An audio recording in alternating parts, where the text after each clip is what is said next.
नहीं ना, मेरे पर आएगा मेरा।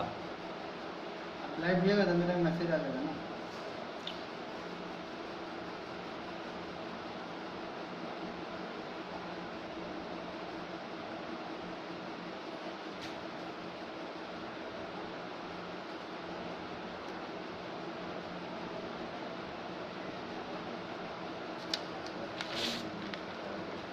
गुड एमसी नैन छबीला जी, क्या बात है।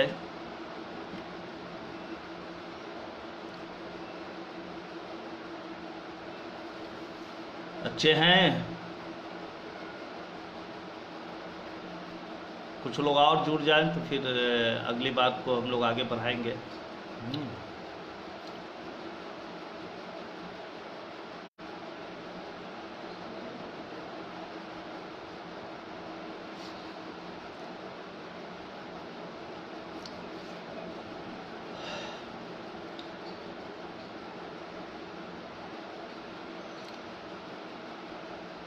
तो बहुत सारे लोग जुड़ चुके हैं और भी लोग क्रमशः आएंगे ही।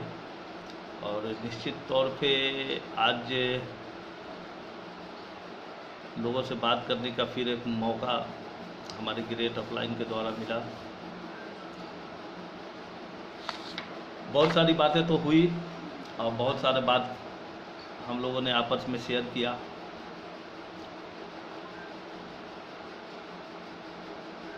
तो अब हम लोग को लगता है कि स्टार्ट होना चाहिए। टाइम जो है लगभग हो चुका है। तो सबसे पहले गुड एमसी, नमस्कार, आदाब, सलाम। ये लाइव होने का जो मकसद है वो मकसद है अपने जीवन के संघर्षों के बारे में बताना कि अपने जीवन में संघर्ष करके आज हम लोगों ने किस तरीके से मकाम तक पहुँचे हैं।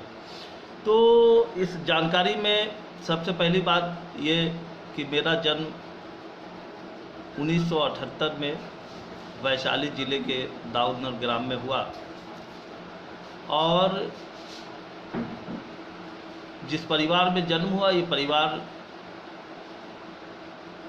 जो था ये देश के आज़ादी के लिए बहुत बड़ा काम भी किया था। शताकत आश्रम हमारी ही फैमिली से डोनेट हुआ था। हमारे इलाके में बहुत सारे स्कूल मेरे परिवार के लोगों ने दिया। आज़ादी की लड़ाई भी लोगों ने लड़ा। लेकिन चूंकि हालात आगे बढ़ते गए तो जिस समय हम अपने जीवन को देख पा रहे थे वहाँ से हम लोग बात करना चालू करेंगे कि 1978 में जन्म होता है। उसके बाद हमारे परिवार के लोगों ने ईटा भट्टे का कारोबार किया था। ईटा भट्टे का कारोबार चलने के बाद उन लोगों ने सोचा कि चिमनी चलाते हैं। चिमनी जब इन लोगों ने चलाया तो उसमें काफ़ी नुकसान हुई और घर के हालात काफ़ी बिगड़ गए। जो भी कुछ था वो सब कुछ तहस नहस हो गया था। मैं उस समय पढ़ाई कर रहे थे, सरकारी स्कूल से पढ़ पा रहे थे। सरकारी स्कूल से पढ़ने के बाद जब मैं अपने जीवन की शुरुआत जब किया और उस जीवन के शुरुआती क्रम में जब पढ़ रहे थे तो बहुत दिक्कत से पढ़ रहे थे, लेकिन पढ़ाई में काफ़ी रुचि था मेरा, उसमें काफ़ी मन भी लगता था। जब हमको एग्ज़ाम देना था 1990 में तो हमारे पड़ोस के 2-3 लोग, एक हमारे चाचा थे, कुछ भाई लोग थे जो हम लोग के साथ एग्ज़ाम मैट्रिक का देने वाले थे। संयोग से फॉर्म भरने के लिए हमारे पास पैसे नहीं थे और फॉर्म भरने के लिए अगर हमारे पास पैसे नहीं थे तो आप समझ सकते हैं कि उस समय मेरा स्थिति क्या रहा होगा। लेकिन हालात कुछ ऐसे थे, गरीबी कुछ ऐसा था कि किसी ने हमारी मदद नहीं की और मैं उस साल एग्ज़ाम नहीं दे पाया। तो मेरे लिए बड़ा दुखद घटना था। मैंने सोचा कि नहीं, ये तो ज़िंदगी कोई ज़िंदगी नहीं है। इस ज़िंदगी से बेहतर है अपने आप को बर्बाद कर लेना, हटा लेना, मर जाना या जो भी कुछ करना। इसी क्रम में जब मैं काफ़ी फ्रस्ट्रेशन में थे तो माँ का बहुत सहारा मिला। माँ ने मेरे को बहुत समझाया और कहा कि मैं तुम्हारी उम्मीद के साथ ज़िंदा हूँ। कुछ रास्ते तो है नहीं, जीवन में इतनी कठिनाई है, इन कठिनाई को कैसे देखा जा सकता है, कैसे किया जा सकता है। तो वो कठिनाई के समय में जब कठिनाई होता है, यानी दिल को जो दर्द महसूस होता है, जब दर्द महसूस होता है तो लोग उन्हीं बातों को याद करता है, उसी बात को अपने दिमाग में थॉट लगाता है। तो उसमें था कि एक शेर बताते हैं, कहा कि गरीबी तोड़ देती है जो रिश्ता खास होता है, गरीबी तोड़ देती है जो रिश्ते खास होते हैं, पराए अपने होते हैं जब पैसे पास होते हैं। यानी पैसे के इतने महत्व थे कि पैसा नहीं होने के कारण जब हम बहुत सारे लोगों से, अपने रिश्तेदार वगैरह से मिलते थे, और वो हमारे काफ़ी करीबी भी हुआ करते थे, लेकिन जब मैं उनको सलाम भी करते थे तो वो अच्छे से जवाब तो नहीं देता था, लेकिन मेरे से कट कुट के निकल जाता था। हम लोग के साथ अपने टाइम को शेयर करना नहीं चाहता था, क्योंकि मैं कहाँ गरीब आदमी हूँ, कहाँ अमीर आदमी, और ऐसी चीज़ों को देखने के बाद हमारे भावने भड़कते थे। जब भावना भड़कता था तो मैं 1900 लगभग 90 में मैंने ज्वाइन किया सहारा इंडिया, और सहारा इंडिया ज्वाइन जब किया तो लोगों के यहाँ 2-2 रुपया का लिस्ट हो,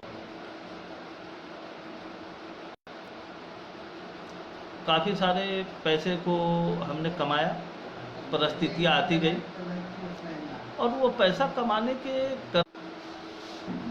हमको जहाँ तक लगा कि जो परेशानी को हम झेल पा रहे थे पैसे कमाने के दौर में, तो लोग मेरे को लंबा अकाउंट भी देना नहीं चाहते थे। लंबा अकाउंट नहीं देना चाहते थे। कोई 2 रुपये का अकाउंट देता था, कोई 5 रुपये का देता था, और उसको ही हम हथियार बना के साइकिल से लालगंज जाते थे, पैसा को डिपॉजिट करते थे।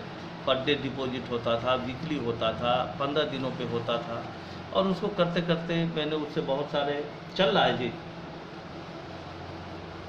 रुपया का अर्जन किया, और उस रुपया से मैंने अपने कमाई से मैट्रिक का एग्जाम दिया। उसी दिन से ठाना कि चाहे अब जो हो जाए, जिन लोगों ने मेरे को आँख दिखाया है उनसे अपने कारवा को आगे करना है। 1991 में मैं सहारा इंडिया में काम किया, 91, 92, 93। उसके बाद एक भौचाल आया, एक तूफान आया, जिसमें निकला कि कहाँ गई सहारा इंडिया की एयर विमान। उस समय सुब्रत राय सहारा पे कार्रवाई हुआ था, जयव्रत राय पे कार्रवाई हुई थी गोल्डन की स्कीम के इससे। तो बहुत सारे लोगों ने मेरे को घेर लिया, बोला कि मैंने सहारा इंडिया को पैसा नहीं दिया था, मैंने पैसा आपको दिया था और आपको पैसे देने पड़ेंगे। मेरे पास कोई परिस्थिति नहीं था। हमने बोला चलो ठीक है। तो हमारे गांव में आज भी वैसे कई लोग जिंदा हैं जिनसे मैं कभी कभी बोलते हैं। तो उन लोगों ने क्या किया कि उस समय रेवन्यू टिकट जो होता था, वो 25 पैसे का होता था। उस 25 पैसे के टिकट पे लोगों ने सादा कागज़ पर मेरे से दस्तखत करवा लिए कि अगर हमारे ये पैसे डूब गए तो ये पैसा आपको देना पड़ेगा। लेकिन मैंने सब लोगों को दस्तखत करके दिया, लेकिन मेरी हैसियत नहीं थी कि हम वो पैसा उन लोगों को लौटा पाते। ये लौटाना मेरे लिए मुमकिन नहीं था। तो एक डर सा हुआ कि ऐसा नहीं हो कि कोई बड़ी परिस्थिति आ गई और बड़ी परिस्थितियों के बाद हम पैसा नहीं दे पाए। तो मैंने सहारा इंडिया को छोड़ने का फैसला किया, और सहारा इंडिया को मैंने छोड़ा। सीनियर कोऑर्डिनेटर होने के बाद मैंने सहारा को छोड़ा। उसके बाद मैंने ठेकेदारी किया। ठेकेदारी में जब मैं किया था तो हमारे वैशाली प्रखंड कार्यालय जो वैशाली पे है, वहाँ के अंचलाधिकारी और प्रखंड विकास पदाधिकारी हमारे काफ़ी करीबी थे। उनसे मिलने जुलने के बाद मेरे स्वभाव बात से काफ़ी अपनापन हो गए। तो उन लोगों ने मेरे को बहुत सहयोग किया, और सहयोग करने के बाद उस समय चूँकि प्रखंड विकास पदाधिकारी के रिकमेंड से ही एसटीडी बूथ हुआ करता था, और एक डीजल पेट्रोल का मिनी पेट्रोल पंप का लाइसेंस भी आपको मिलता था इन्हीं के रिकमेंड पे। तो मैंने ये दोनों लाइसेंस को कराया और दाव न बजा पे एक बेहतरीन कारोबार स्टार्ट किया, एसटीडी बूथ और मिनी डीजल पंप का। उसी क्रम में कैप्टन जय नारायण निषाद जो जेडीयू में थे, अभी उनके सुपुत्र जो हैं जो रामा सिंह, आपको मुजफ्फरपुर के सांसद हैं, हमारे काफ़ी करीबी मित्र रह चुके हैं। उस समय उनका एक गैस एजेंसी खुला था, अजय निषाद जी का, निषाद गैस एजेंसी। तो उनसे मैंने मिलकर निषाद गैस एजेंसी का एक छोटा सा सब डीलर लिया, कुछ दिन में चलाए, और 1-2 बार उनके साथ हमारा वैशाली में भी काफ़ी मिलना जुलना रहा। बहुत अच्छे लोग भी थे। अभी वो बीजेपी से मुजफ्फरपुर के सांसद भी हैं, लेकिन उनके सांसद बनने के बाद कभी मैंने उनसे मुलाकात नहीं की, चूँकि वैसा जरूरत नहीं पड़ा। तो ये हमारे हालात थे। उसके बाद चूँकि उससे भी हमारे सपने बहुत पूरे नहीं होते थे, हमको लगा कि नहीं कुछ और करना चाहिए। उसी क्रम में मैं एमएवे ज्वाइन किया। एमएवे में मैंने कुछ दिन काम किया। उस ज़माने में एमएवे के जो टिकट होते थे, आपको पटना में श्री कृष्ण मेमोरियल हॉल में मैं जीप से अपने इलाके से कुछ लोगों को बैठाल के उस पर लेके जाते थे, उनका टोटल खर्चा उठाते थे। चूँकि उसमें मैंने जो ड्रीम देखा था, जितने लीडर को मैंने देखा था, उन लोग के प्रेजेंटेशन को देखा था, तो उस समय से मेरे अंदर में एक आग जल गया था कि काश मैं भी ऐसा करके अपने आप को एक बड़े पैमाने पे खड़ा करूं। और उसके बाद एक जुनून था, मैंने नेटवर्क मार्केटिंग में लगने के बाद मेरे को इसमें एक भांजा है, अभी मेरे आईएमसी में वो है, उसी ने मेरे को लाया था एमएवे में। लेकिन उसके बाद मैं इसमें टिके रह गया और नेटवर्क को समझने की कोशिश में लगे रह गए। तो और भांजा से हम काफ़ी प्यार भी करते हैं, काफ़ी मानते भी हैं। हमारे यहाँ अभी 20% के लेवल पर भी है। अभी वो एक्शन में नहीं आया है, इंशाल्लाह बहुत जल्दी एक्शन में भी आ जाएंगे। और तो वो भांजा तो उसके बाद कई सारे कामों में लग गया, लेकिन हम बराबर कुछ न कुछ करते रहे। उसी क्रम में एक मनी सर्कुलेटेड एक स्कीम आया था, हीरो होंडा फैंस क्लब, जिसमें 1000 रुपया में दे के ये करना था और 127 मेंबर लगभग तैयार होने पे एक आदमी को एक बाइक मिलता था। मैंने इस काम को बहुत बेहतरीन तरीके से किया और लगभग इसमें एक बेहतरीन पैसा मैंने कमाया। रोहित ऑटोमोबाइल्स के सौजन्य से हम लोगों ने इस काम को खड़ा किया था। उसके बाद मैंने उसके जस्ट बाद एक और स्कीम बना और वो स्कीम था Maruti fans club. Maruti fans club में से भी मैंने मारुति अचीव किया था 2003 में। मैं सिंगल आदमी था उस स्कीम के तहत मारुति अचीव करने वाले। उसके बाद मेरे पास काफ़ी पैसे हो गए थे, 10-12 लाख रुपए हो गए। मेरा भी मन हुआ कि भाई मेरे को पैसा कमाने का चाहत था, लोगों को बताना था। तो मेरे दिमाग में एक सपना था कि काश मेरे पास 20 लाख रुपए हो जाए तो मैं ये कर लूँगा, वो कर लूँगा, ऐसे बहुत सारे चीज़ थे। लेकिन पैसे आते गए तो ड्रीम बढ़ता गया, पैसे आते गए तो ड्रीम बढ़ता गया और ड्रीम काफ़ी बढ़ता चला गया। अब उस ड्रीम को बढ़ने के क्रम में हमको ये लगा कि ये 12 लाख से कोई बड़े सपने को पूरा नहीं किया जा सकता है। 10-12 लाख रुपए मेरे पास उस ज़माने में थे। तो मैंने चिमनी स्टार्ट किया और चिमनी में भी मेरे को नुकसान हो गया और काफ़ी लॉस हो गया, उसमें कुछ घटना भी हो गया। उसके बाद हमको लगा कि नहीं, मेरे लिए ये काम नहीं है। तो मैंने उस चिमनी को छोड़ा। छोड़ने के बाद मेरा थोड़ा बहुत काम सब चलता ही था, डीजल पेट्रोल वगैरह का कारोबार था। उसके बाद मैंने सोचा कि नौकरी करते हैं। उस समय शिक्षा मित्र वगैरह की बहाली हो रही थी। तो 30/11/2005 को मैं शिक्षा मित्र में हमारी बहाली हो गई और मैं नौसिरजित प्राथमिक विद्यालय मखदूमपुर शेख में हमारी नियुक्ति हुई और बतौर वहाँ के प्रभारी प्रधानाध्यापक के रूप में हमारा नियुक्ति हुआ। हमारे सहायक टीचर भी थे, तो काफ़ी सहयोग रहा और मैं लगभग उस नौकरी को 2005 से लेकर 2012 तक किया। 2012 तक किया। नौकरी ज्वाइन करने के बाद मैंने एक और इसकी कार्यक्रम किया था, bossbazaar.com। bossbazaar.com में हमारे काफ़ी अजीज मित्र मेरे साथ रहे, ओम प्रकाश जी मुजफ्फरपुर से साथ में, और इस काम को वहीं से संचालित करते थे। उन्हीं के पास मेरा कोरियर वगैरह आता था, वहीं से सामान वामान लेके आते थे। 2006-07 का ये करीब था हम लोगों का। उसके बाद मैंने संन्यास ले लिया था। हम ओम प्रकाश जी इन लोगों ने संन्यास ही दिया था कि अब नेटवर्क मार्केटिंग नहीं करना है। ये जब हम लोग कुछ न कुछ करते हैं, कहीं ना कहीं से काफ़ी नुकसान का सामना करना पड़ता है। तो चूँकि ओम प्रकाश जी से हमारे काफ़ी पारिवारिक रिश्ते थे और है और आजीवन रहेंगे, इसमें कहीं भी दो राय नहीं है।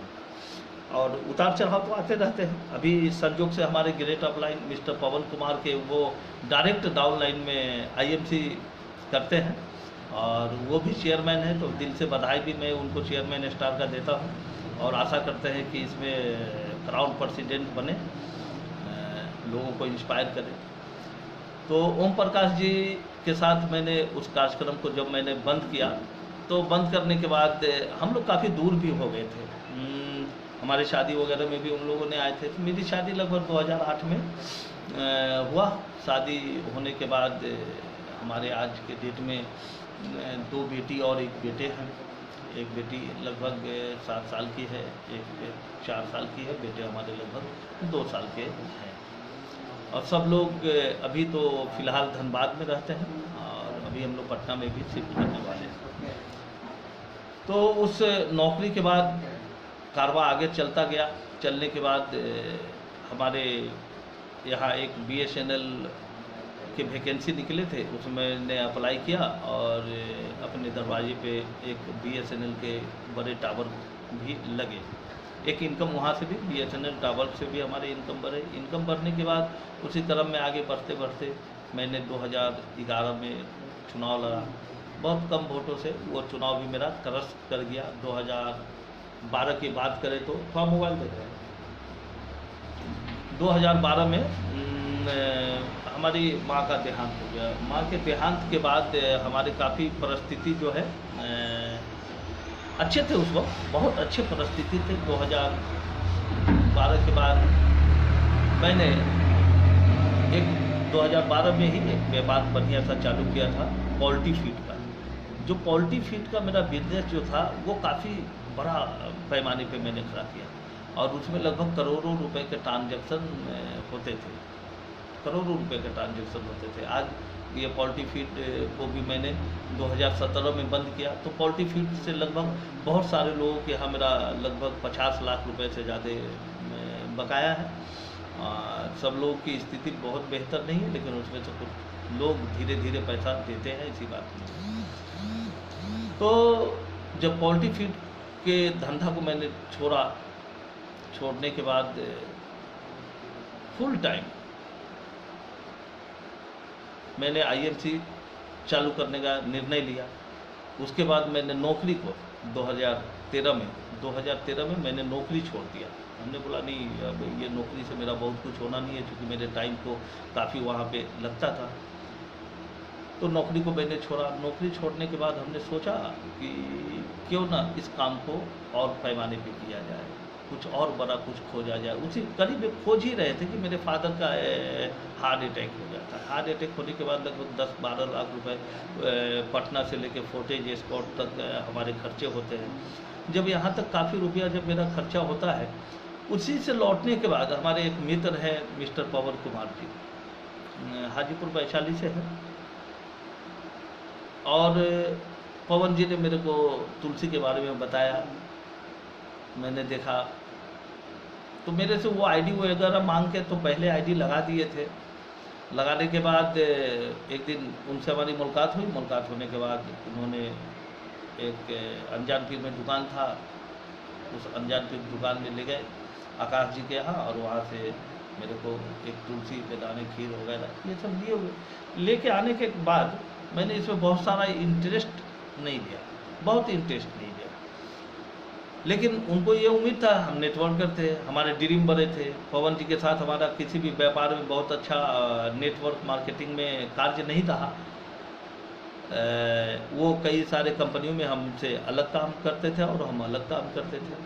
बॉस बाजार में हम बिहार के प्रमोटर के रूप में काम कर रहे थे। पवन जी हमारे जानने वाले मित्र के साथ काम कर रहे थे। तो हमको उस समय लगा कि नहीं, ये पवन जी ने ये काम तो दिया है, तुलसी लिए, लाने के बाद रख दिए, उसको यूज नहीं किया जैसा तमाम लोग करते रहे, जैसी सब लोगों की कहानी सुनते वैसे हमने भी किया था। तब हमको पता लगा कि नहीं। तो मेरे पास एक दिन मिस्टर संजय किशोर जी मेरे अपलाइन हाजीपुर से आते हैं। आने के बाद उनके साथ ही मैंने एक सहारा केयर किया था, सॉरी भूल गए थे, सहारा केयर किया था। तो संजय जी मेरे तक आते हैं, पवन जी आते हैं, उनके साथ एक लोग और भी रहते हैं। उन लोगों ने मेरे को पूरे तरीके से डिजाइन प्लान बताते हैं। जब उस पूरे डिजाइन प्लान को जब बताते हैं तो कुछ मेरे समझ में आता है कि नहीं, यहाँ से पैसा कमाया जा सकता है। जब उन्होंने डेमो बताया तो मेरे को लगा कि नहीं, ये देश के लिए काम किया जा सकता है। देश की गरीबी में जिन लोगों को हार्ट अटैक जैसी परेशानी का सामना करना पड़ता है, उन चीज़ों से उनको बचाया जा सकता है। तो हमने एक निर्णय लिया। दूसरा एक चीज़ इसमें बड़ी अच्छी बातें लगी कि स्वदेशी अपनाओ देश बचाओ। तो एक बात ये मेरे को और इंस्पायर किया। और चूंकि इस स्वदेशी अपनाओ देश बचाओ वाले कार्यक्रम से हमारा बहुत पुराना नाता भी रहा है, बहुत सारे योगदान भी मैंने विकट परिस्थितियों में अपने समाज के लोगों के साथ मैं किया हूँ।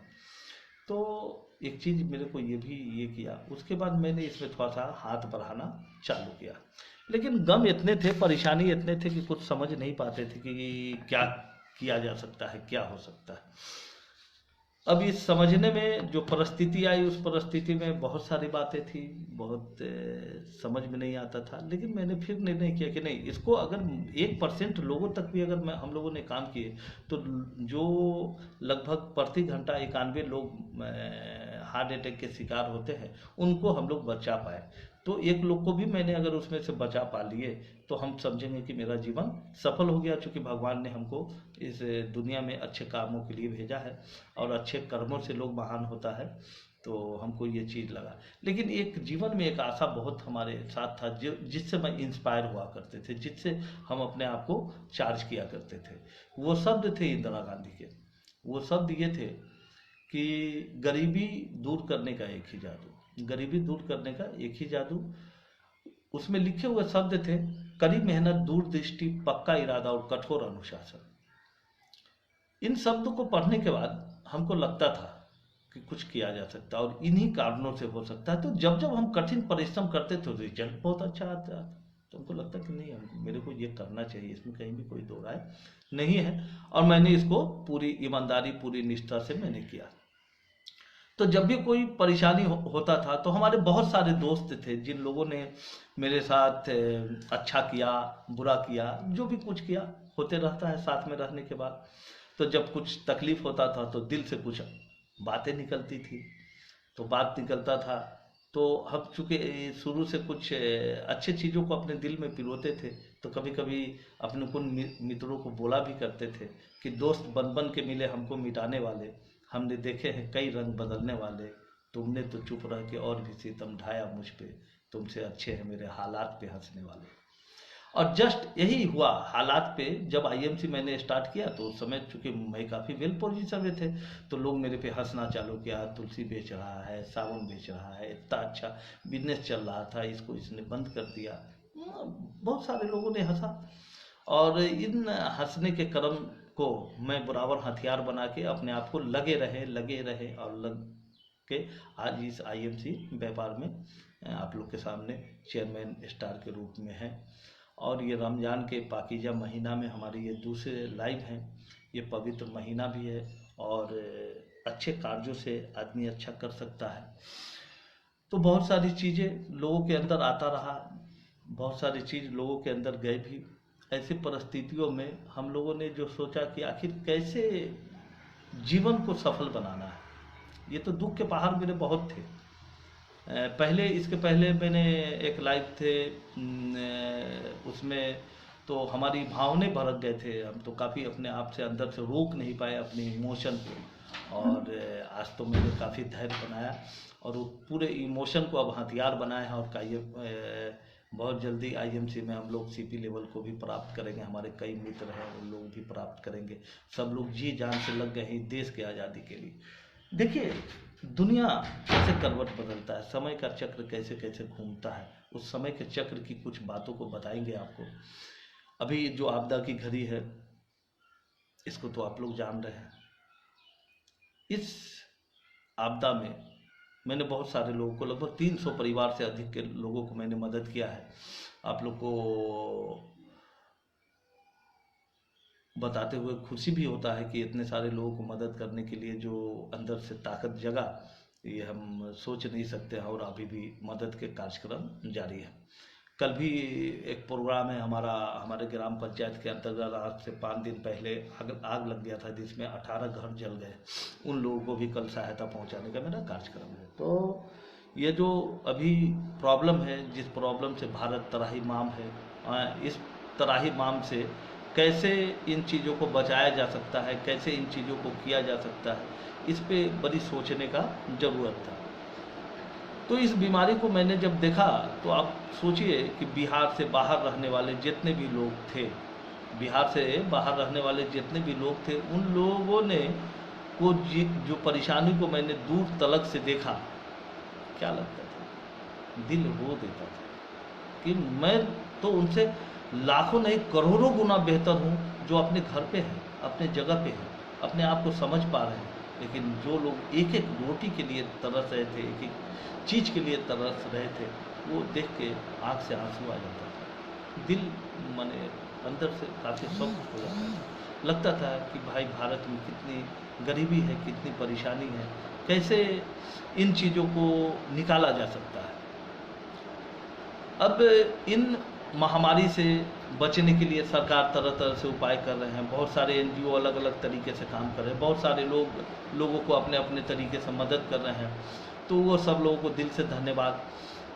भारत सरकार, बिहार सरकार, हमारे पुलिस महकमे के जितने लोग हैं, काफ़ी जद्दोजहद करके इन चीज़ों को रोका, जिससे अभी बिहार क्या भारत में बहुत बड़ी आपदा को रोका गया है, और भी जो समस्याएं हैं उसको निश्चित तौर पे कामयाबी की तरफ लाया जाएगा। लेकिन इसमें जो लोग बाहर में मजदूर फंसे हुए थे, जो अब आ रहे हैं, उन लोगों ने कहा कि भूखे रह जाएंगे लेकिन कभी दिल्ली नहीं आएंगे, भूखे रह जाएंगे कभी गुजरात नहीं जाएंगे, भूखे रह जाएंगे कभी कोलकाता नहीं जाएंगे। ऐसे ऐसे लोगों ने बातें कही। तो आप बताइए कि उनको अपने जीवन को क्या, उनको अपना जो कुछ लगता था कि भाई हमारा मौत हमारे सामने है, मैं रोटी के लिए मर रहा हूँ, मैं परेशानी के लिए मर रहा हूँ। आप बताइए कि उनके पास रोज़गार नहीं होने के कारण, उनके साथ ने बहुत सारी परेशानी होने के कारण उन लोगों को समस्याएं थी। रोज़गार के लिए ही अपने गांव को छोड़ के जाते हैं। हम लोग कितने बेहतर हैं कि जो रोज़गार यहाँ पा रहे हैं। आज उसी क्रम में भारत सरकार ने भी ऐलान किया स्वदेशी अपनाओ देश बचाओ। तो मेरे को गर्व हुआ, मेरे को लगा कि नहीं, हम लोगों ने जो काम चुना ये निश्चित तौर पे काम के लिए, जब भारत के प्रधानमंत्री कह सकते हैं कि स्वदेशी अपनाओ देश बचाओ, ऐसे तो बात चलती थी। लेकिन इस आपदा के घड़ी में कि आपको अपने स्वदेश के प्रोडक्टों को यूज करना चाहिए, और हम अपने आप को गर्व मानते हैं, अपने आप को सौभाग्यशाली मानते हैं कि आज स्वदेशी कंपनी में काम करके बतौर चेयरमैन स्टार हूँ, और बहुत सारे लोगों को इसके बारे में रोज़ सीखने और सिखाने के कड़ी में लगा। तो जब इन कार्यों को कर रहे थे आईएमसी का, जब मैंने सफ़र शुरुआत किया, तो उस सफ़र में हमारे ग्रेट अपलाइन की पहली मीटिंग हुई डॉक्टर अख्तर खान वाला का हाजीपुर सिनेमा हॉल में। जब हाजीपुर सिनेमा हॉल में वो मीटिंग हुई तो उसमें डॉक्टर अख्तर खान वाला आए थे। ज़बरदस्त मीटिंग हुआ था, और उस मीटिंग ने मेरे समझिए कि अंदर के ताकत को जगा के रख दिया। जब उस मीटिंग को मैंने देखा तो लगा कि अब कोई मेरे को रोक नहीं सकता है। तो सबसे पहले मैं अपने अपलाइन डॉक्टर अख्तर खान वाला का शुक्रिया अदा करना चाहते हैं, आदाब सलाम उनको करना चाहते हैं कि उनके इस कार्यक्रम से हम इंस्पायर हुए। तो अब करीब में मैं आईएमसी की कुछ बातें आप लोगों के साथ शेयर करता हूं। इसी करीब में हमारे ग्रेट अपलाइन मिस्टर पवन कुमार के बारे में मैंने आपको बताया कि उनके द्वारा हमको ये व्यापार मिला। संजय किशोर जी से हमारी मुलाकात हुई, वो भी हमारे ग्रेट अपलाइन हुए, और उनके द्वारा हमको जो डेमो प्लान वगैरह दिखने को मिला। उसके बाद मिस्टर मनोज कुमार जी से हमारी मुलाकात हुई। मनोज कुमार जो हमारे ग्रेट अपलाइन अभी सीपी हैं, मैं उनको तहे दिल से शुक्रिया अदा करना चाहते हैं। मिस्टर रमन कुमार विजय जी, इनके साथ भी बहुत कुछ सीखने को मिला। बहुत सारे मीटिंग में इनके साथ हम गए, मीटिंग किया, और इन्होंने काफ़ी मेरे को इंस्पायर किया, और मेरे जुनून को उन लोगों ने और पिकअप दिया। बहुत सारे जगह हम उन लोगों के साथ मीटिंग किए, तो मैं उनको भी अपनी तरफ से नमस्कार आदाब सलाम करना चाहते हैं। उसी कड़ी में हमारे अख्तर खान वाला हो गए डॉक्टर साहब, उनको भी मैं सलाम अर्ज करता हूँ। डॉक्टर आनंद वाजपेयी, जिनके साथ कई सारे कार्यक्रमों में हम शामिल रहे हैं, काफ़ी उनसे घनिष्ठता भी है, तो मैं उनको भी सैल्यूट करता हूँ, सलाम करता हूँ। आफरीन मेमन जी, उनके भी बहुत करीब रहा हूँ, उनको भी सलाम करता हूँ। हमारे Kohinoor of the year mister Prem Kumar, इनके साथ भी बहुत सारे जगहों पे हमारा साथ रहना हुआ, और अपने आप को खुश नसीब मानते हैं कि इतने जो सीरीज हैं, इन सारे सीरीज में सब लोगों के साथ रहने को मौका मिला। तो अपने Kohinoor of year mister Prem Kumar को दिल के गहराई से नमस्कार, आदाब, सलाम करते हैं। और हम ये सोचते हैं कि एक प्रेम कुमार जी ने जब ये हमारे समस्तीपुर के धरती से, बिहार के आंगन से निकल के पूरे दुनिया में अपने परचम को लहराने के लिए कार्यक्रम कर रहे हैं, लोगों को सिखा रहे हैं, आने वाले दिन में ये होगा, तो हम लोग उनके साथ रह के पूरी दुनिया में इस कामयाबी के लिए निकल पड़े हैं। अब ये कारवां बनता जाएगा, देश आजाद होता जाएगा। तो उसके बाद जब अख्तर खान वाला की उस मीटिंग से जब मैं इंस्पायर हुआ, इंस्पायर होने के बाद मैं लग गया, और लगने के बाद हर एक महीने बाद मैं कभी super star, silver star, gold star, उसके बाद डायरेक्ट डायमंड स्टार, उसके बाद चेयरमैन स्टार, इतने सफ़र को मैंने किया। और इतने सफ़र को करने के बाद जो हमारे साथ कठिनाई आई, इस कठिनाई में बहुत हमारे लोग हमसे नाराज़ हो गए, बहुत सारे लोग हमसे दुखी हो गए, बहुत सारे लोग के भाव ने हमसे टच नहीं किए, और भी कठिनाई हुई होगी। हो सकता है मेरे किसी बातों से उनको तकलीफ भी पहुंचा हो, हम उनको सही से नहीं बता पाए हों, या वो मेरे भावनाओं को नहीं समझ पाए हों। तो मैं अपनी गलती के लिए मैं उनसे माफ़ी मांगता हूं इस फेसबुक लाइव के मार्फत, कि अगर हमसे किसी भी आदमी को अगर थोड़ा सा भी ठेस पहुंचा हो, तो इस रमज़ान के पवित्र और पाकीज़ा महीना में उनसे माफ़ी मांगते हैं और कामना करते हैं कि निश्चित तौर पे वो हमको माफ़ कर देंगे। तो माफ़ी के हकदार भी हैं, और माफ़ी मिलना भी चाहिए, चूँकि साथ चलते हैं। कहा किसी ने कि दोस्त बन बन के मिले, हमको मिटाने वाले हमने देखे हैं कई रंग बदलने वाले, तुमने तो चुप रह के और भी सितम ढाया मुझ पे, तुमसे अच्छे हैं मेरे हालात पे हंसने वाले। इसी कड़ी में एक शेर और भी था कि दोस्त बन बन के मिले हमको मिटाने वाले, हमने देखे हैं कई रंग बदलने वाले, तुमने तो चुप रह के और भी सितम ढाया मुझ पे, तुमसे अच्छे हैं मेरे हालात पे हंसने वाले। सोचने की बात है कि जो चीज़ आदमी के साथ होता है वही चीज़ दिल से निकलता है। कहा कि जो दुआ दिल से निकलता है वही असर रखता है, पर नहीं शाम का परवाज मगर रखता है, यूं तो चुपचाप रहती है मुंह लेकिन हर बदलते हुए मौसम का खबर रखता है। तो हमको ये लगता है कि हमारे बहुत सारे मित्र नाराज होंगे, तकलीफ हुआ होगा, तो माफ़ी चाहते हैं, और हमको माफ़ करना उनका फ़र्ज भी है, माफ़ कर भी देना चाहिए। कोशिश करेंगे कि ऐसी गलती ना हो, और ऐसी गलती नहीं भी होगी, और अगर हो जाएगा तो आप लोग माफ़ भी करिएगा। आज भी बहुत सारी बातें बोल रहे हैं, हो सकता है उसमें कुछ गलती हो जाए तो माफ़ करिएगा, चूँकि कभी हम लोगों ने ऐसा किया नहीं, लेकिन चूँकि ऐसे व्यापार में आ गए हैं जो देश के आज़ादी के लिए काम कर रही है, देश की गरीबी के लिए काम कर रही है, तो उस चीज़ में कुछ सीखने में तो बहुत सारे समय लगता है। तो एक चीज़ मेरे को और भी शेर याद आता है, आपको बताया कि गमों के आँच पर आंसू उबाल कर देखो, गमों के आँच पर आंसू उबाल के देखो, जब गम होता है तो उस पे आंसू को उबाल के देखिए, तब पता लगेगा। बनेंगे रंग किसी पे डाल कर देखो, बनेंगे रंग किसी पे डाल कर देखो, तुम्हारे दिल की चुभन भी जरूर कम होगी, तुम्हारे दिल की चुभन भी जरूर कम होगी, किसी के पाँव का कांटा निकाल कर देखो, किसी के पाँव का कांटा निकाल कर देखो। तो आज हम लोग, जो लोग पैदल चल रहे हैं, जो लोग गरीबी से मार खा रहे हैं, उनके पाँव के कांटे को निकालना है, उनको भी आज़ादी दिलाना है, उनको भी स्वदेशी अपनाना है, उनको भी देश बचाना है। उनको इन चीज़ों के लिए जब हमारे प्रधानमंत्री ने नारा लगाया है, तो मेरा भी फर्ज बनता है सच्चे देशभक्त होने के नाते कि हर एक घर के लोगों को स्वदेशी अपनाने के लिए जागृति दिलाना है। और इसी स्वदेशी अपनाते अपनाते भारत की एकलौती ऐसी कंपनी है आईएमसी, जो लोगों को रोजगार भी मुहैया करा रही है, लोगों को गरीबी से भी मुक्ति दिला रही है। तो ये जो मुक्ति की चीज़ें हैं, ये जो मुक्ति का पल है, इस मुक्ति के पल को अनुभव करना है। तो एक ऐसे आपदाओं के समय हमारी कंपनी ने ऐसे ऐसे कार्य किए जिसको देख के दिल खुश हो सकता है कि बताइए, बहुत सारी कंपनी है, बहुत सारी कंपनी अपने अपने तरीके से करती है, लेकिन नेटवर्क मार्केटिंग कंपनी में हमारी कंपनी अव्वल कंपनी है। इसने जो इस आपदा के घड़ी में जो कुछ दे दिया है, मैं निश्चित तौर पे कह सकता हूं कि भारत में कोई ऐसी कंपनी इसके सामने नहीं है जो कुछ दे सकती। इसने मास्क बनाया। क्यों बनाया भाई?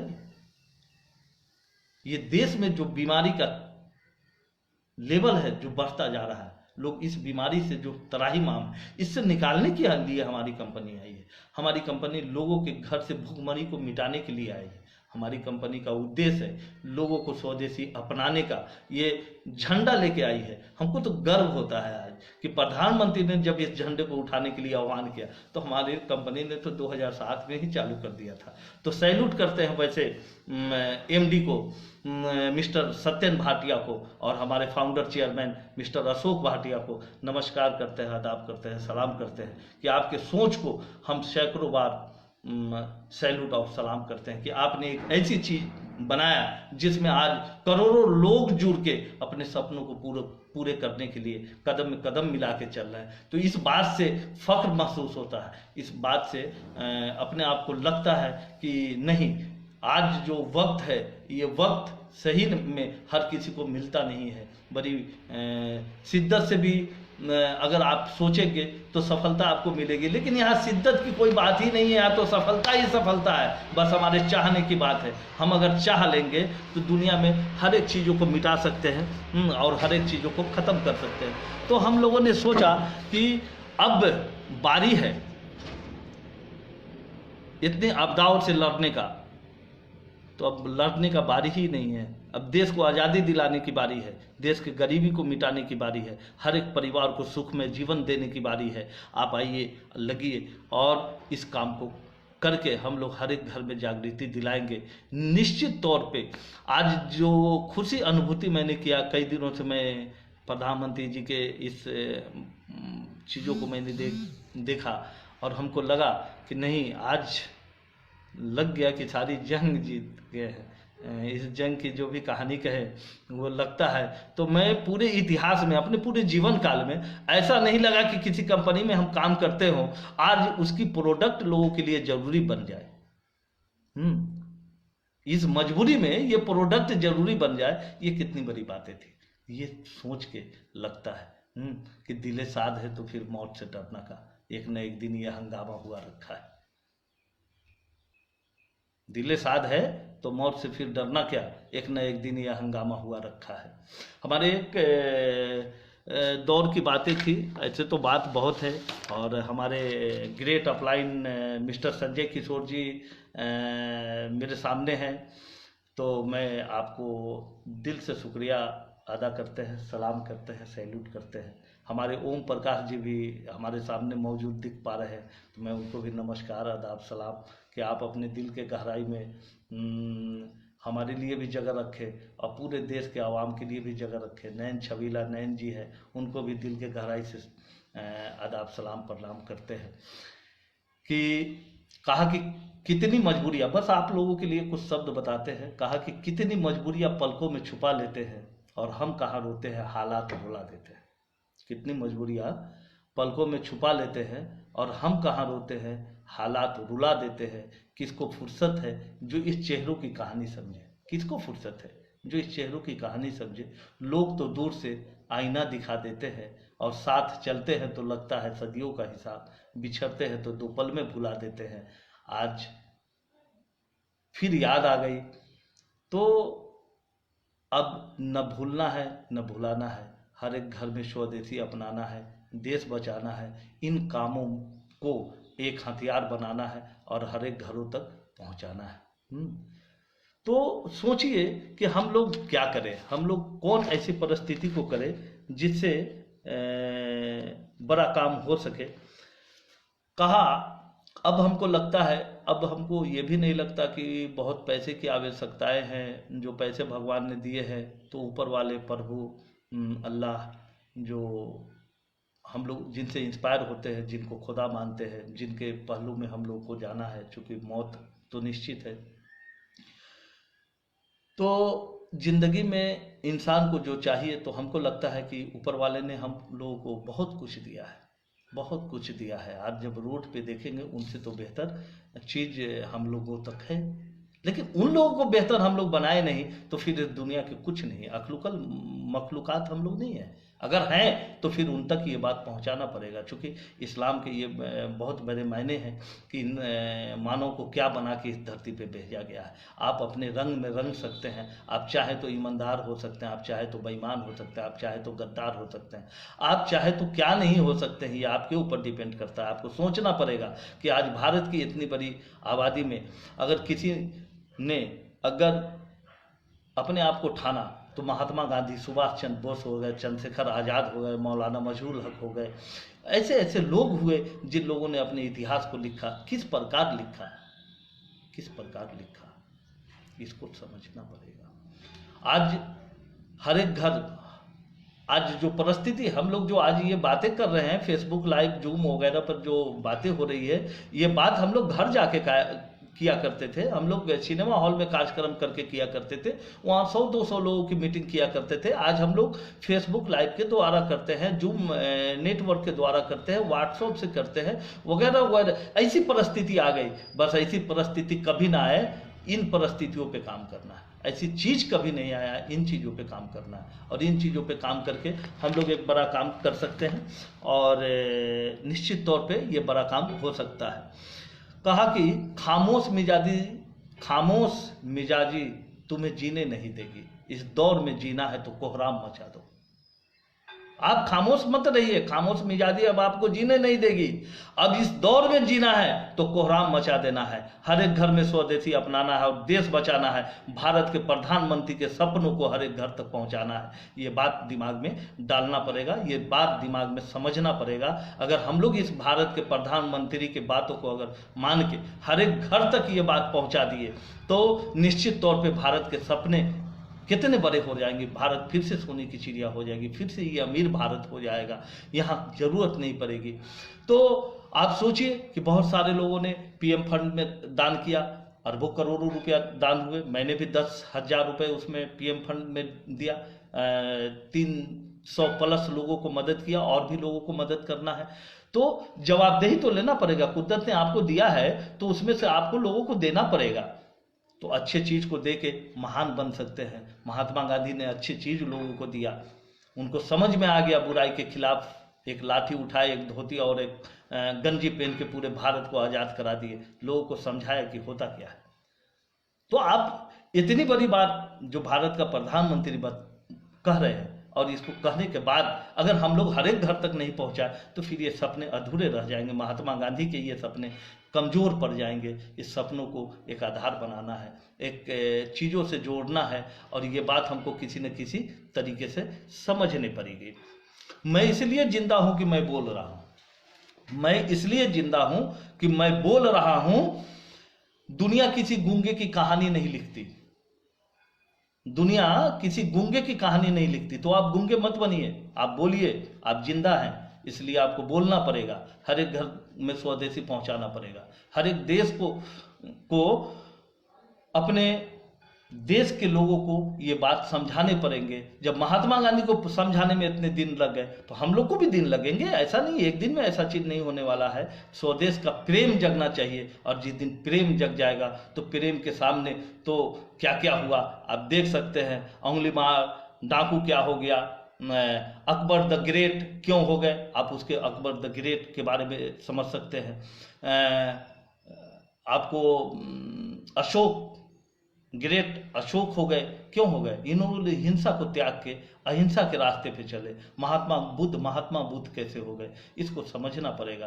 तो अगर हम लोगों को भी अपने जीवन में आने वाले पीढ़ियों के लिए अगर कुछ छोड़ के जाना है, कुछ लिख के जाना है, तो अपनी ताकत को लगा दीजिए। इससे बड़ा मौका नहीं मिल सकता है। मैं पूरे दावे से कह सकता हूँ कि आज भारत के हर एक घर में स्वदेश का प्रेम जग गया है। इससे बड़ी सच्चाई कुछ नहीं हो सकता। इस प्रेम पे आपको अपनी बातों को रखने की जरूरत है, उनको इस बातों को समझाने की जरूरत है कि हम लोग जो आए हैं इस भारत के लगभग 125 करोड़ लोगों को जिंदगी में खुशी के पल आ सकते हैं, बस सीखना पड़ेगा। ये सीखना पड़ेगा और ये समझना पड़ेगा। जब तक आप सीखेंगे नहीं, समझेंगे नहीं, कुछ नहीं हो सकता है। कहा कि बहुत सारी चीज़ें हैं, बहुत सारी बात है, बहुत सारी परिस्थिति है। अब इन परिस्थितियों को हम लोग किस तरीके से डील करेंगे और किस तरीके से समझेंगे, ये तो हमको समझना पड़ेगा। और ये समझने के लिए हम लोगों को करना क्या है सर? करना क्या है? सीखना और सिखाना है, यूज करना है, शेयर करना है, इससे ज़्यादा कुछ करना नहीं। तो जब मैंने आईएमसी किया, हमारे इतने लोग विरोधी हो गए, परिवार से लेके, ससुराल से लेके, गांव समाज, हमारे दोस्त से लेके बहुत सारे लोग विरोधी हो गए, लेकिन हम डटे रहे। अच्छा हो गया। महात्मा गांधी के साथ भी बहुत सारे लोग रहे होंगे, अपने पराये बहुत सारे लोग उनसे अनवाइड हुए होंगे, लेकिन उन्होंने अपनी शक्ति को पहचाना ना, अपनी ताकत को पहचाना, लगा दिया अपने आप को आग के भट्टी में, अपने आप को डाल दिए। आज देखिए कि उसका जो मजा है कि उनके खून से जो भी लोग पैदा हुआ होगा, वो लोग आज क्या करता होगा, अपने आप को गर्व महसूस करता होगा महात्मा गांधी पे। तो आप भी कुछ ऐसा करिए ना। कितना टाइम तो इन चीजों को 7 मिनट बाकी हो, इन चीजों को क्या करना पड़ेगा? क्या कितना? 7 मिनट, 2 बजने में 7 मिनट। तो इन चीज़ों को समझना पड़ेगा। लगता है कि शायद हम लोगों ने काफ़ी समय बात किया, बहुत सारी बातें हुई। तो ये बात आज हमको, मैंने दिल के गहराई से आप लोगों को ये बताना चाहते हैं, ये कहना चाहते हैं कि सोचिए कि दोस्त 2 प्रकार के होते हैं। एक तो वो जो कृष्ण जैसा हो और एक वो जो कर्ण जैसा हो। तो वैसे दोस्त की तलाश तो करना पड़ेगा, और ऐसे दोस्तों के तलाश से उनकी चीज़ों को समझना पड़ेगा। आप सोचिए मदर टेरेसा कैसे हो गए? आप सोचिए मोहम्मद रफ़ी कैसे हो गए? वो चले गए, उनका इतिहास मिटाया जा सकता है क्या? उनके नगमों को भुलाया जा सकता है क्या? मदर टेरेसा ने जो योगदान किया, क्या उस चीज़ को भुलाया जा सकता है? नहीं भुलाया जा सकता। तो आज हमारी सेवा की ज़रूरत है, और आईएमसी तो 2007 से सेवा कर रही, बस लोग समझ नहीं पा रहे थे। तो हम लोग सौभाग्यशाली हैं उसमें से कि कुछ बात समझ गए थे, इसलिए आईएमसी में आ गए थे। ये बात माने हम गर्व से आज जो चीज़ अंदर से लगता है कि नहीं, जो निर्णय हम लोगों ने लिया, क्या बात था मेरे भाई, समझा नहीं सकते हैं। और जो लोग नहीं समझे हैं उनको समझना चाहिए। अगर नहीं समझेंगे तो बहुत दिक्कत हो जाएगा। तो रास्ते बनाने पड़ेंगे, रास्ता समझना पड़ेगा। बहुत सारा बात जब होता है, आदमी उसको जब सुनता है तो कुछ न कुछ आदमी भूल जाता है। कुछ बात हम भी भूल गए हैं जो मैंने याद किया था, बार बार मैंने प्रयास किया लेकिन नहीं हो पाया। तो आज जो बात, एक बात हम कह सकते हैं कि उजाला बनाया जा सकता है। क्या धूप बनाई जा सकती है? उजाला बनाया जा सकता है, क्या धूप बनाई जा सकती है? नहीं बनाई जा सकती है महाराज, किसी भी सूरत में बनाई नहीं जा सकती है। तो आज ये जो भारत में अंधेरा है, गरीबी का, बेरोजगारी का, भूखमरी का, बीमारी का, इन सारे चीज़ों का सॉल्यूशन हमारे पास है, आईएमसी के पास है। ये बात समझना पड़ेगा।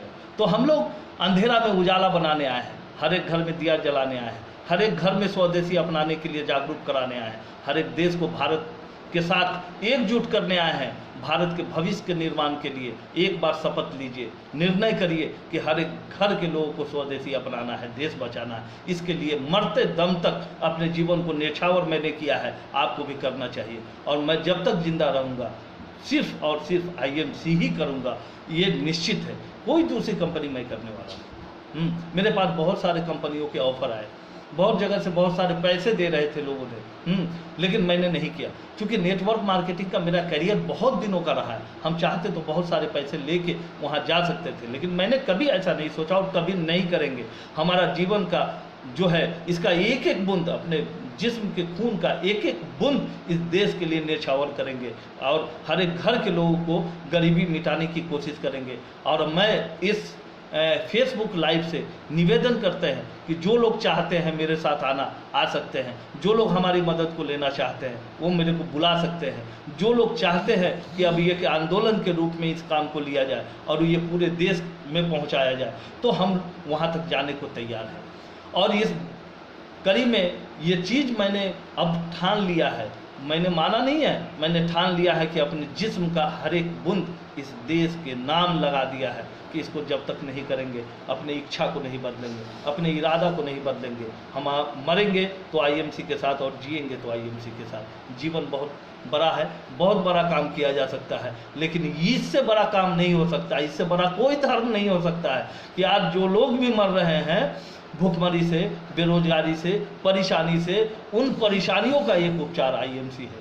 और आईएमसी अगर नहीं होता तो भारत के प्रधानमंत्री लोगों को बोलते स्वदेशी अपनाओ देश बचाओ। भारत की एक ऐसी कंपनी जो पीठ पे ठोक के लिखती है स्वदेशी अपनाओ देश बचाओ, इसके लोग जो कपड़े पहनते हैं, टी शर्ट पहनते हैं, उस पर लिखा होता है स्वदेशी अपनाओ देश बचाओ। उसके दिल के गहराई में, उसके जिस्म में ये बात रोज उतरता है, तुलसी पियो निरोग जियो, स्वदेशी अपनाओ देश बचाओ, स्वदेशी अपनाओ देश बचाओ। ये बार बार इस बात के नारे लगाए जा रहे हैं, हर एक घर में इस बात को पहुंचाया जा रहा है। सैकड़ों लोग, लाखों लोग, करोड़ों लोग इस काम को कर रहे हैं। तो फिर ऐसी कौन सी वजह है कि आप इस काम को लाखों लोगों तक, करोड़ों लोगों तक नहीं पहुंचा सकते हैं? अगर आप नहीं पहुंचा सकते हैं तो क्या कर सकते हैं? जीवन को सफल नहीं बना सकते मेरे भाई, नहीं बना सकते हैं।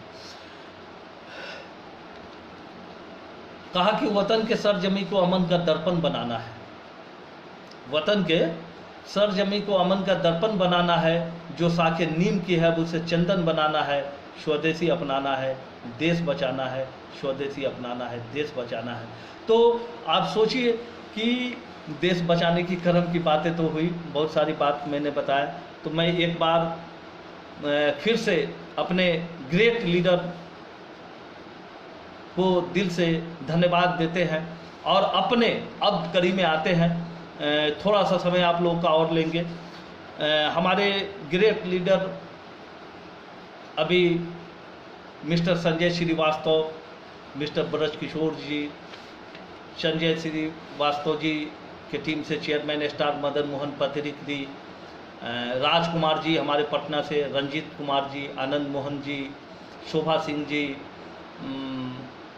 विकास जी, राजकुमार यादव जी, जो बहुत बड़े सोशल नेटवर्कर हैं, अभी उन्होंने करोड़ों रुपया का दान दिया, प्रतिदिन लोगों को बांट रहे हैं। हमारे लिए सौभाग्यशाली है कि मेरे चेन में एक ऐसे लोग मिस्टर राजकुमार यादव जी आए हैं। मैं उनको दिल के गहराई से स्वागत करता हूं। उनके साथ मैं परसों मीटिंग करके आया था। उन्होंने जो कार्य किया है, मैं इसके लिए देश आभारी रहेगा उनके कार्यों को देख के। खास तौर से बिहार और ख़ास तौर से हम आभारी हैं उन जिस तरीके से भारत के पटना ज़िले में लोगों को मदद किया है, और उसके आगे भी उन्होंने आश्वासन दिया कि जहां ज़रूरत पड़ेगी मदद करें। तो मेरे करीब में हमारे एक जोड़ीदार मिल गए हैं जो हमसे भी ऊपर लेवल पे हैं, तो सैल्यूट करते हैं, उनको सलाम करते हैं। दूसरे कड़ी में हमारे वाल्मीकि अग्रवाल जी हैं, मुन्ना जी हैं, बाराचट्टी से राहुल जी हैं, डॉक्टर साहब हैं, और भी बहुत सारे लोग हैं जिनका नाम मैं नहीं याद कर पा रहे हैं। दूसरे तरफ राजधानी हर्बल जो मेरे टीम का रीढ़ का हड्डी है, मिस्टर राजेश कुमार जी, राकेश रंजन जी, रमन कुमार शर्मा जी, सूरज सिंघानिया जी, आपको बाजितपुर से कई लोग हैं, रजनीश जी हैं, और भी कुछ नाम हम भूल रहे हैं, जितेंद्र जी हैं, वगैरह जो भी लोग हैं जिनके नाम नहीं मैं बोल पा रहा हूं। तो एक बार मैं दिल से उन सब लोगों को मैं बोल रहा हूं कि मैं अपने दिल से आप लोगों को याद कर रहा हूं। ना चेहरे तो आपके मेरे सामने हैं, लेकिन नाम मेरे जुबान पे नहीं आ पा रहा है।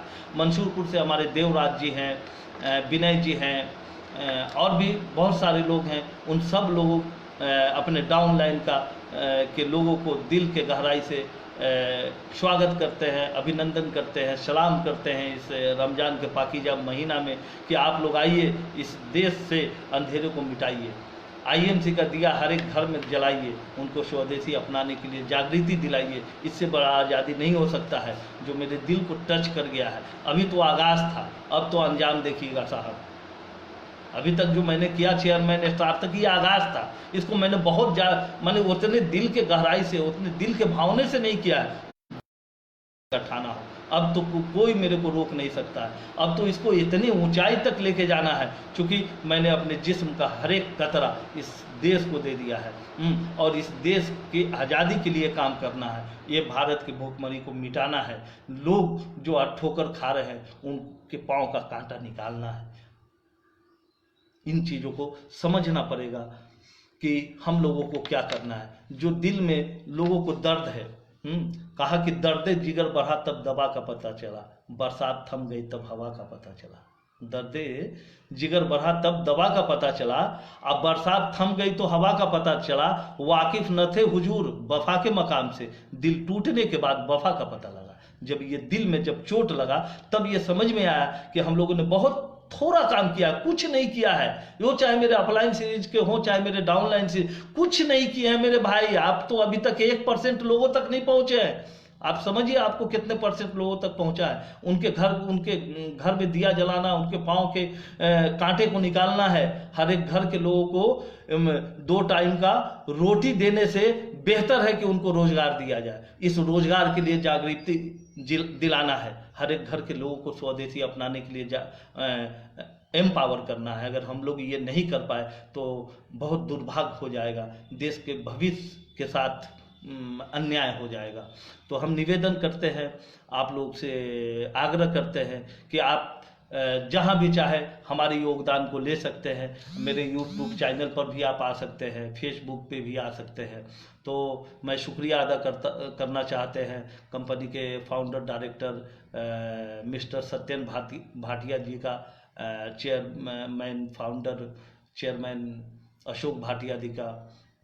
आपको बता दें, कोहिनूर ऑफ द ईयर हमारे जो है उनका भी शुक्रिया अदा करना चाहते हैं।